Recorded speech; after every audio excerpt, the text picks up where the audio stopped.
अब्दुल वहीद बिजली अपने शानदार अंदाज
बदतमीजियां दारा गुजर साहब की तरफों दारिया लग गई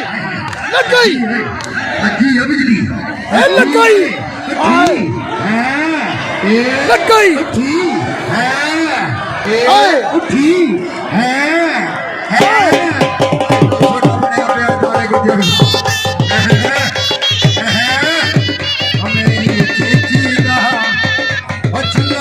शानदार एक और मुकाबला जीता है डॉक्टर अब्दुल वहीद।